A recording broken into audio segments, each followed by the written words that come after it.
as you go through the bye week, I'm sure that self-scout is part of that process. And I'm curious, as you went back and sort of looked at your first half of the season, does it look on an off week sort of as you felt it as you go through, or do you learn things, with a week off that maybe you don't see day to day and week to week over the first half of the season?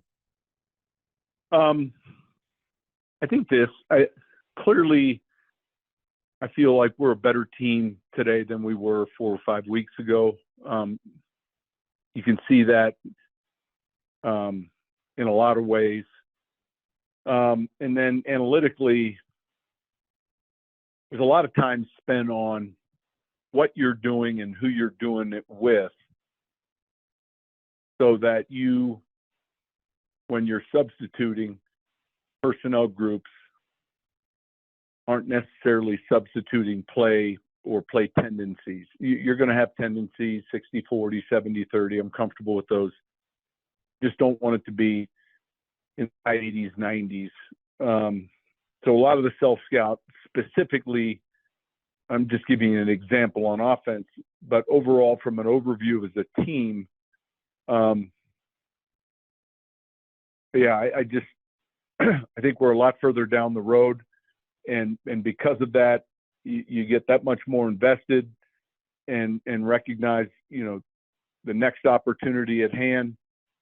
We're going to play a national TV game here a week from tonight, and then another national TV game the following Sunday night.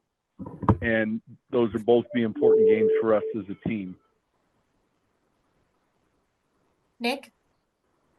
Hey, Sean, I get a game strategy question for you. We're seeing an influx of teams over the last couple of years, down 8 in the fourth quarter, choose to go for 2. We saw it with Buffalo last night. And I'm just curious whether, as coach, you develop hard and fast rules for that kind of thing, or whether it is, personnel dependent, game flow dependent, and what sort of goes into that decision on your end. Yeah, I don't know that we were seeing them down 8. I think, are you talking about, down 14 and choosing to go for the 2-point play? Meaning, I forget, I think I'm watching one of the games yesterday, and there's that decision. I mean, if you're down 8 and you score a touchdown, now you're down 2, and tell me how much time's left. You're probably going for 2. But like Dallas was faced with an interesting situation, and it's the teams that are going for 2 when they're down 14 and they've just scored their first touchdown. I think philosophically that strategy is different maybe than it would have been 15 years ago or 10 years ago. But I want to make sure I'm answering your question correctly, though. In other words, for me, I generally will pay attention to the 2-point chart in a low-scoring game, maybe early in the second half, in a high-scoring game later in the second half. Okay. That's just me, generally speaking. Sometimes now I've got, a good 2-point play is like a good Christmas gift. You can't wait to open it. Now you might score a touchdown. And so sometimes you've got strong conviction on certain plays, and then there are games where maybe you've utilized a play or 2 down there, and so that can vary as well. But I do think people are thinking of it differently. Again, it's a small part of analytics relative to the grand scheme of things, but nonetheless, how's the scoring going? How's your team playing? Are you on the road? Who are you playing? We're going to be more aggressive, obviously, when we play certain teams. The Chiefs, for example, I think, and we had 2 different times we didn't convert, but 2 different times we were 4th down against Kansas City, and maybe 2 weeks later we might decide to punt that play. But when you're playing a team with a quarterback like Mahomes, you're going to be a little bit more aggressive. Thank you. Mike Kliss?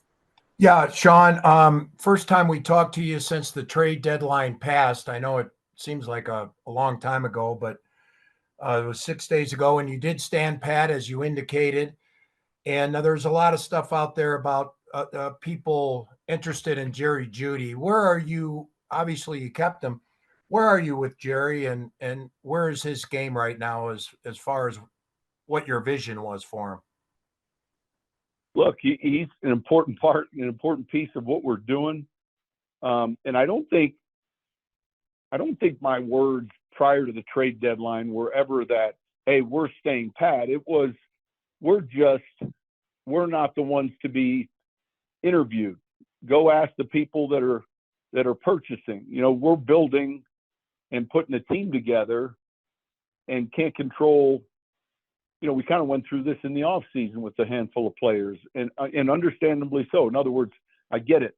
But it's harder for us to be the ones speaking on topics like that when we're not the ones that are involved in initiating any of the contact.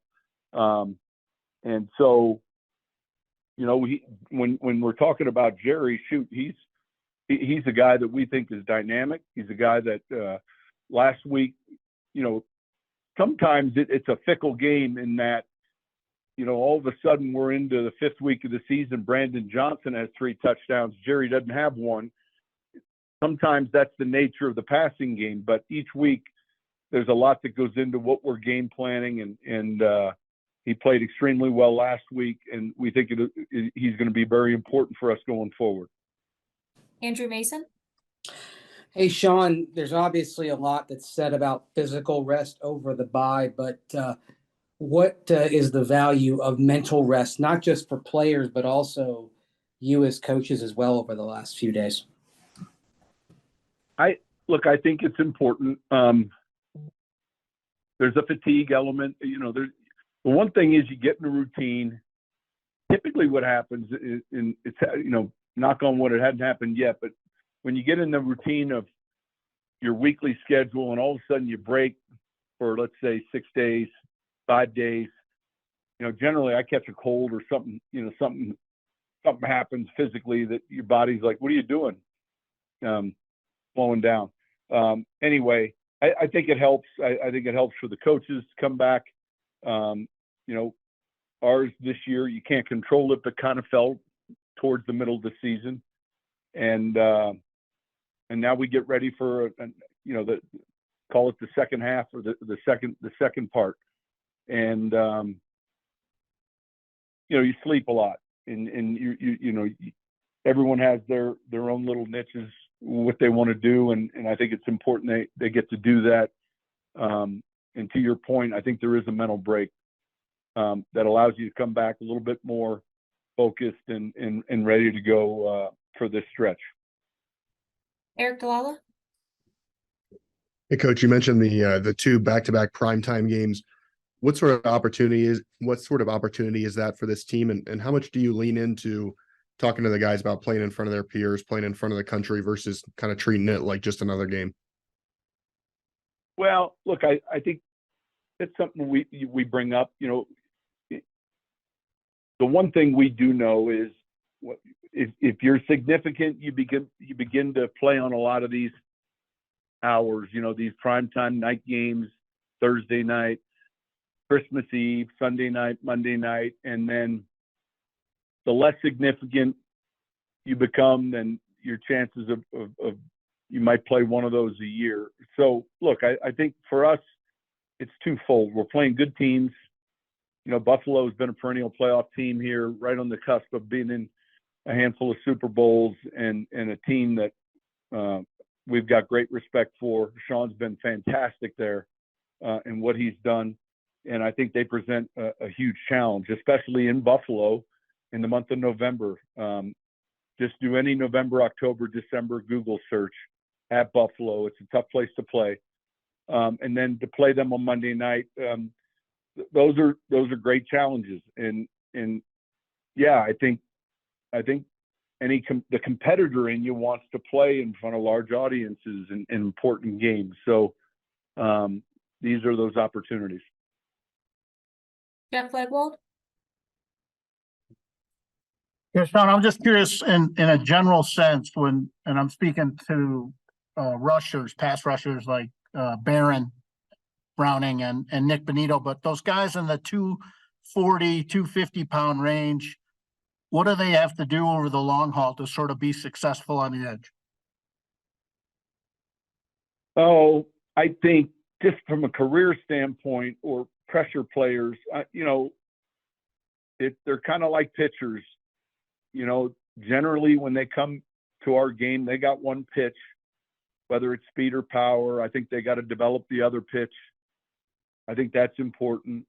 I think the rotation of how you play those pressure players is important. It's hard to play 75 snaps a game for any position. And then, it's the details in their craft and understanding who they're matching up with each week.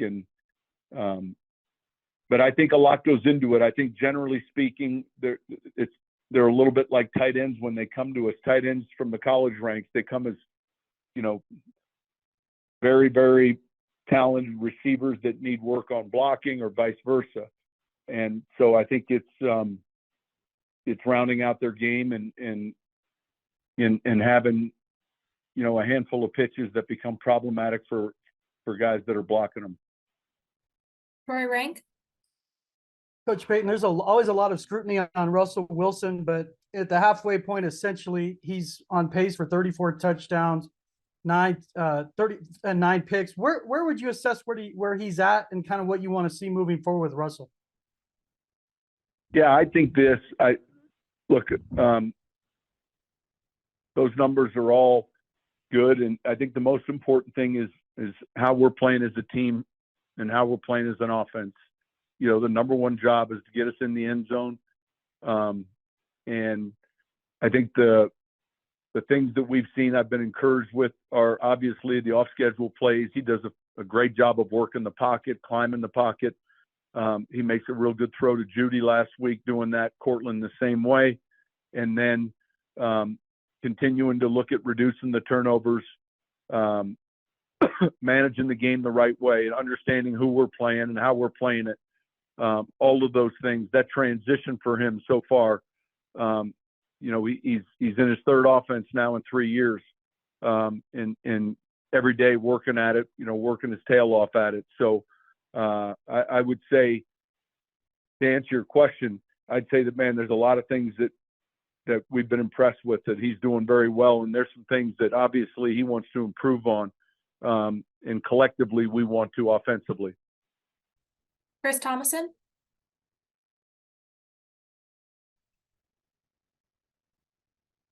Yeah. Hey, Sean.